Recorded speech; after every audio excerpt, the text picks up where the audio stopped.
இந்த பொண்ணோட அம்மா இறந்து போனனால யாருமே இல்லாம இந்த பொண்ணு அழுதுகிட்டு உட்கார்ந்துருக்கா. அந்த ஊர்லயே இருக்கிற ஒரு சிலர் இந்த பொண்ணுக்கு ஆறுதல் சொல்ற விதமா தப்பான இடத்துல கை வைக்கிறானுங்க. அது இந்த பொண்ணுக்கும் தெரிஞ்சு ஒண்ணும் பண்ண முடியாம அழுகுறா. அந்த ஊர்லயே இருக்கிற பஞ்சாயத்து தலைவர் கூட நான் உன்னை வச்சுக்கிறேன், நீ என் கூட வான்னு தப்பா பேசுறான். இதனால இந்த பொண்ணும் இந்த ஊர்ல நம்ம தனியா இருக்க முடியாதுன்னு தற்கொலை பண்ணிக்கலான்னு முடிவு பண்றா. ஆனா அந்த சமயம் பார்த்து அந்த ஊர்லயே இருக்கிற ஒரு பையன் வந்து இந்த பொண்ணை காப்பாத்திடுறான். இந்த பொண்ணை தூக்கிட்டு போய் ஹாஸ்பிட்டல்ல சேர்த்து நல்லா ஆனதுக்கு அப்புறம் நீ ஏன் இப்படின்னா பண்ணன்னு கேக்குறப்ப அந்த பொண்ணு நடந்த எல்லாத்தையுமே சொல்றா. இந்த பொண்ணு மாதிரியே இவருக்கு யாருமே இருக்க மாட்டாங்க, அதனால நீ என் வீட்லயே தங்கிக்கோ, நான் உன்னை பாத்துக்கிறேன்னு சொல்றான். இவர் ஒரு கோலி சோடா கடை வச்சுதான் இவரு பொழப்ப நடத்திட்டு வராரு.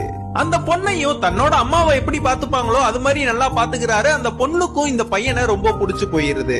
ஒரு நாள் இவங்க ரெண்டு பேரும் சோடா வித்துட்டு சைக்கிள் ரிச்சால வரப்ப அந்த பொண்ணுக்கு ரெஸ்ட் ரூம் வந்தனால அந்த பொண்ணு இறங்கி போயிடுறா.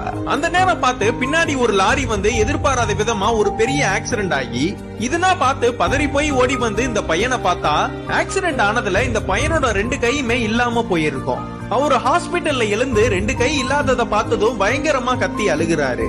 ஆனா அந்த சமயத்துல இந்த பொண்ணு அவர் கூடயே இருந்து அவரை நல்லா பாத்துக்கிறா.